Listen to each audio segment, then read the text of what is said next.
Thank you very much. President Iohannis, thank you for being here. It's an honor to welcome such a good friend of America to the White House. As you know, the people of Romania and America share much in common: a love of freedom, proud cultures, rich traditions, and a vast and storied landscape to call home. The relationship between our two countries stretches back well over a century, but today we especially reaffirm and celebrate our strategic partnership that began more than 20 years ago. That partnership covers many dimensions, including economic, military, and cultural ties, and today we are making those ties even stronger. Mr. President, your visit comes at an important moment, not just in this partnership, but among all of the responsible nations of the world. I have just returned from a historic trip to Europe and the Middle East, where I worked to strengthen our alliances, forge new friendships, and unite all civilized peoples in the fight against terrorism. No civilized nation can tolerate this violence or allow this wicked ideology to spread on its shores. I addressed a summit of more than 50 Arab and Muslim leaders, a unique meeting in the history of nations, where key players in the region agreed to stop supporting terrorism, whether it be financial, military, or even moral support. The nation of Qatar, unfortunately, has historically been a funder of terrorism at a very high level. And in the wake of that conference, nations came together and spoke to me about confronting Qatar over its behavior. So we had a decision to make. Do we take the easy road, or do we finally take a hard but necessary action? We have to stop the funding of terrorism. I decided, along with Secretary of State Rex Tillerson, our great generals and military people, the time had come to call on Qatar to end its funding. They have to end that funding and its extremist ideology in terms of funding. I want to call on all of the nations to stop immediately supporting terrorism. Stop teaching people to kill other people. Stop filling their minds with hate and intolerance. I won't name other countries, but we are not done solving the problem, but we will solve that problem. Have no choice. This is my great priority because it is my first duty as president to keep our people safe. Defeating ISIS and other terror organizations is something I have emphasized all during my campaign and right up until the present. To do that, stop funding, stop teaching hate, and stop the killing. For Qatar, we want you back among the unity of responsible nations. We ask Qatar and other nations in the region to do more and do it faster. I want to thank Saudi Arabia and my friend King Salman and all of the countries who participated in that very historic summit. It was truly historic. There has never been anything like it before, and perhaps there never will be again. Hopefully, it will be the beginning of the end of funding terrorism. It will therefore be the beginning of the end to terrorism. No more funding. I also want to thank the Romanian people for everything they contribute to our common defense and to the fight against the evil menace of terrorism. They have their own difficulties with it, and they've come a long way, and they're doing a lot. Romania has been a valuable member of the coalition to defeat ISIS, and it's the fourth largest contributor of troops in Afghanistan. There, 23 of your citizens have paid the ultimate price, and America honors their sacrifice. I want to recognize President Iohannis for his leadership in committing Romania this year to increase its defense spending from 1.4% of GDP to over 2%. We hope our other NATO allies will follow Romania's lead on meeting their financial obligations and paying their fair share for the cost of defense. But I will say this, that because of our actions, money is starting to pour in to NATO.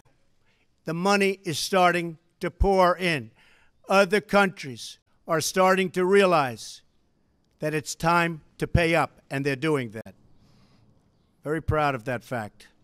As you know, I have been an advocate for strengthening our NATO alliance through greater responsibility and burden sharing among member nations.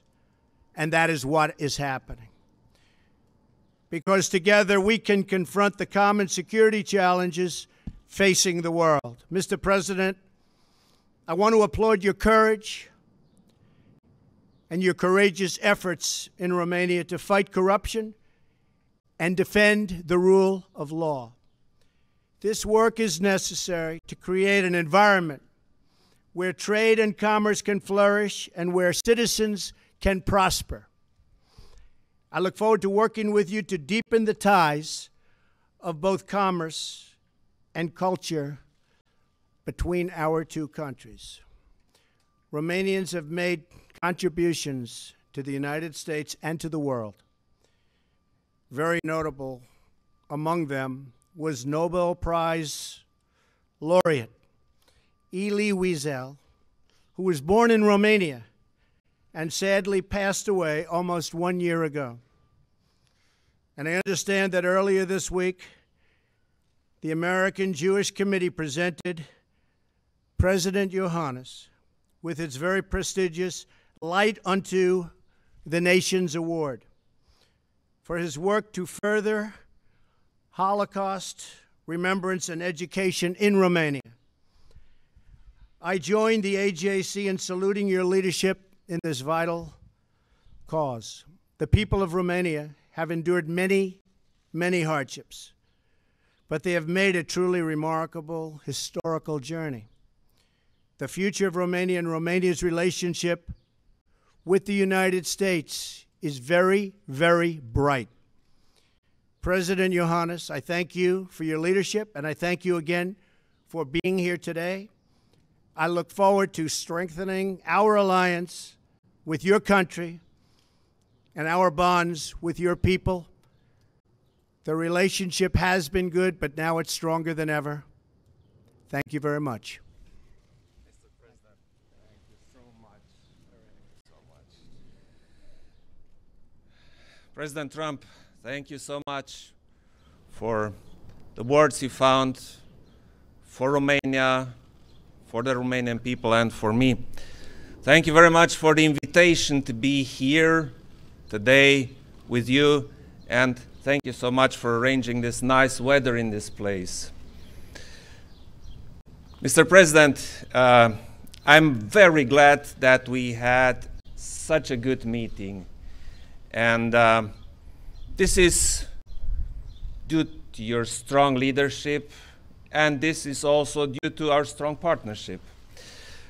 Obviously, fact that we celebrate 20 years of strategic partnership this year is important for both our nations, and it is important to know, and this is what I want to underline, that this partnership with the United States of America shaped Romania as it is today.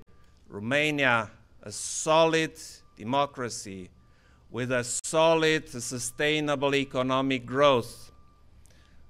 Romania, which stands together with the US troops in Afghanistan. We stand together in Iraq. Mr. President, this partnership contributed greatly to what Romania is today. And this partnership was and is very important. And I think this partnership not only has to continue, this partnership has to become stronger. This partnership has to define our bilateral relation, and this partnership has to contribute to solve so many problems. President Trump, you mentioned terrorism. I'm very glad that due to your strong leadership, NATO decided to go against terrorism. Your involvement made so many nations conscious of the fact that we have to share the burden inside NATO. And this is why Romania also decided, and if I'm right, I think this is the first country during your mandate to step up to 2% of GDP for defense spending. A significant part of this defense spending is going into strategic acquisitions. And I hope, President Trump, that we find good ways together to make good use of this money. Romania is very conscious of the fact that we stand on the eastern flank, and we heavily rely on your partnership, President Trump, because we cannot stand there without the US. We cannot stand there alone. On the other hand, our partnership has a huge opportunity to step up not only in security matters, but also in commercial and economic matters. And this is very important. Romania is a member of the European Union, and I think it's the best interest of you, Mr. President, to have a strong European Union as a partner. This is vital for all of us. Our relationship, the transatlantic link, is vital. Transatlantic link is not about diplomacy, about policy. It's at the basis of our Western civilization, and together we will make it stronger. Together we will make it better. NATO and the European Union do not have to compete against each other. They have to work together. They have to work in such a manner as to produce synergetic effects, make NATO stronger, make Europe stronger, make the United States of America stronger. And this is what we decided, President Trump and I, to make our partnership stronger, better, more enduring. And this will lead very soon to an enhanced economic exchange, to better commerce. And this is what we all decide and what we wish, because we are responsible, President Trump and I, not only for the security, we are responsible for the well-being of our citizens, and this is what we are decided to do. Thank you so much, President Trump. Thank you. Dave Boyer, Washington Times, please. Dave. Thank you. Come on, Dave. Thank you, Mr. President. Apologies. That's all right, Dave. Mr. President, this morning on Twitter, you were referring to the testimony of James Comey vindicating you. But I wondered if you could tell us in person, sir, why you feel that his testimony vindicated you when it's really boils down to his word against your word. And if you could also tell us, sir, do tapes exist of your conversations with him? Well, I'll tell you about that maybe sometime in the very near future. But in the meantime, no collusion, no obstruction. He's a leaker. But we want to get back to running our great country. Jobs, trade deficits, we want them to disappear fast. North Korea, big problem. Middle East, a big problem. So that's what I am focused on. That's what I have been focused on. But yesterday showed no collusion, no obstruction. We are doing really well. That was an excuse by the Democrats who lost an election that some people think they shouldn't have lost, because it's almost impossible for the Democrats to lose the Electoral College, as you know. You have to run up the whole East Coast and you have to win everything as a Republican, and that's just what we did. So it was just an excuse. But we were very, very happy. And frankly, James Comey confirmed a lot of what I said. And some of the things that he said just weren't true. Thank you very much. Do you have a question?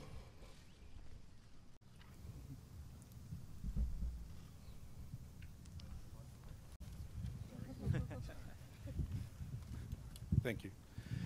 And Mr. President, if you could tell us, a couple weeks ago, President Trump was in Brussels at the NATO meeting, and not only was he encouraging NATO members to pay up the 2% required of GDP for national defense, but he also was saying that countries, even including yours, who had not paid 2% in the past should make up for that difference. Do you think that's fair?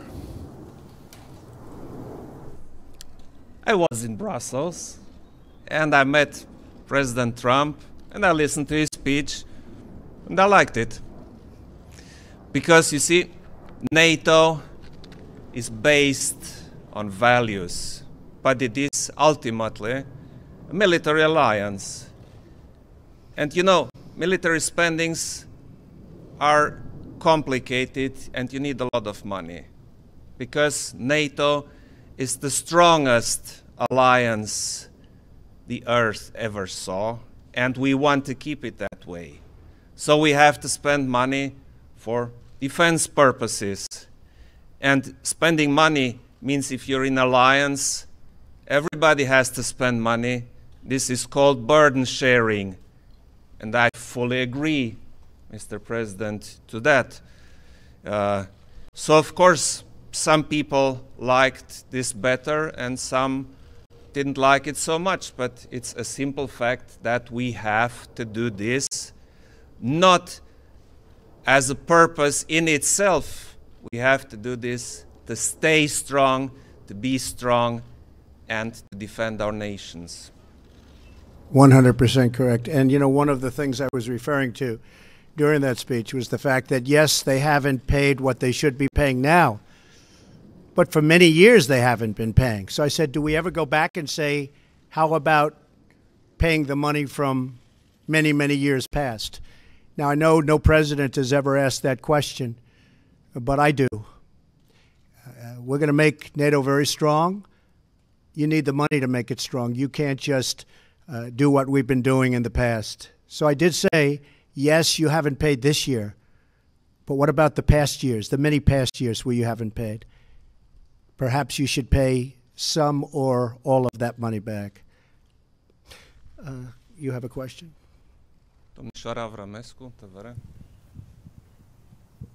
Thank you. I have a question for President Trump. On the matter of security, sir, many of the countries on the eastern flank of NATO, including Romania, see Russia as a threat to the security and the peace in the region. Do you share this vision, and do you think that United States should act under Article 5 if any of these countries will be under military aggression? Thank you very much. Well, I'm committing the United States and have committed, but I'm committing the United States to Article 5. And certainly we are there to protect. And that's one of the reasons that I want people to make sure we have a very, very strong force by paying the kind of money necessary to have that force. But yes, absolutely, I'd be committed to Article 5.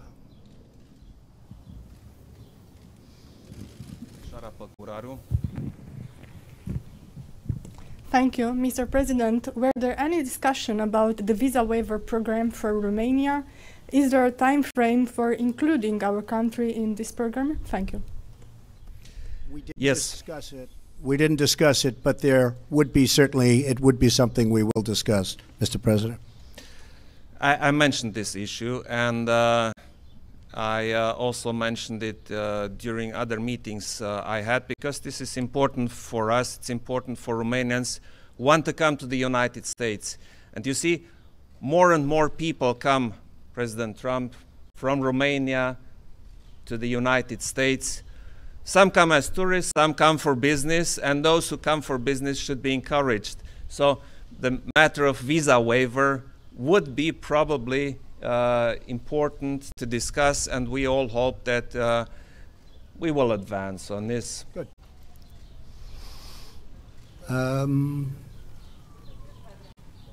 Oh, I look at those hands up there, President. Do you have this in Romania too? I don't know. Yeah, I got the microphone. Oh boy! If you allow me, if Mr. if I could only sell that. If I could only sell it. Who would like to ask? Should I take one of the killer networks that treat me so badly as fake news? Should I do that? Huh? Go ahead, John. Be fair, John. Oh, absolutely. Remember how nice you used to be before I ran? Such a nice man. Always fair. Mr. President, I want to get back to James Comey's testimony. You suggested he didn't tell the truth in everything he said. He did say under oath that you told him to let the Flynn, you said you hoped the Flynn investigation you could let. I didn't say that. So he lied about that. Well, I didn't say that. I mean, I will tell you, I didn't say that. And did he ask you to pledge his And there'd be loyalty? nothing wrong if I did say it, according to everybody that I've read today, but I did not say that. And did he ask for a pledge of loyalty from you? That's another thing he said. No, he did not. So he said those things under oath. Would you be willing to speak under oath to give your version of those events? 100%. I didn't say under oath. I hardly know the man. I'm not going to say, I want you to pledge allegiance. Who would do that? Who would ask a man to pledge allegiance under oath? I mean, think of it. I hardly know the man. It doesn't make sense. No, I didn't say that, and I didn't say the other. So if Robert Mueller wanted to speak with you about that, I would be glad to tell him exactly what I just told you, John. And you seem to be hinting that there are recordings of those conversations. I'm not hinting anything. I'll tell you about it over a very short period of time. When is that? Okay. Okay. Do you have a question here? When will you tell us about the recordings? Over a fairly short period of time. Are there tapes, sir? Oh, you're going to be very disappointed when you hear the answer. Don't worry. John, do you have a question for the president? Yes. Thank you. And President Iohannis, you are no stranger to Russian aggression. Vladimir Putin recently suggested that Romania could be in Russia's crosshairs. How concerned should the world be about Russian aggression in your region, and how concerned should we be here in the United States about what Russia tried to do in our election, sir?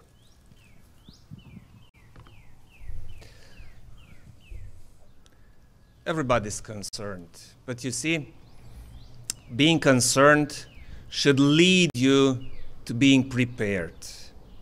So in my opinion, we have to be very clear, very simple, and very straightforward if we talk about Russia and with Russia. In my opinion, we need dialogue. But on the other hand, we need what we all together decided in NATO, a strong deterrence. So this combination, strong deterrence and dialogue, should lead towards a solution which is feasible for every part. Domnul Pantazi.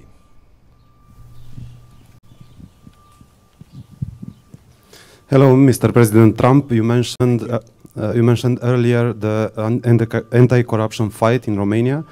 It is a matter of high importance in our country. But we see now that the anti-corruption fight and the efforts to consolidate the rule of law are sometimes undermined by some politicians, part of what we can call the Bucharest swamp.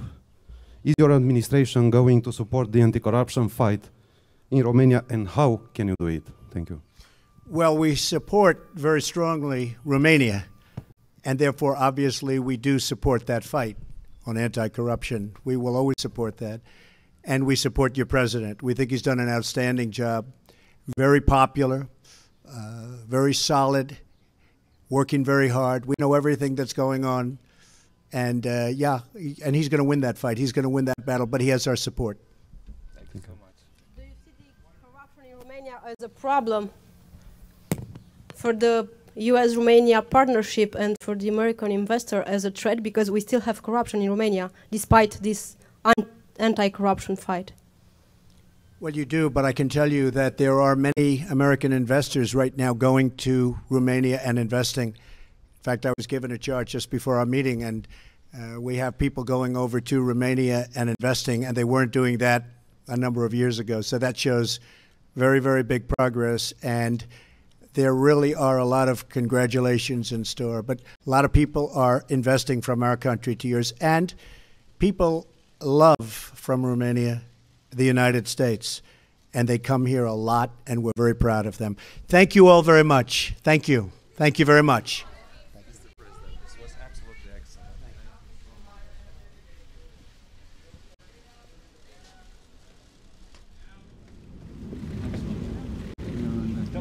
Delegation, right this way.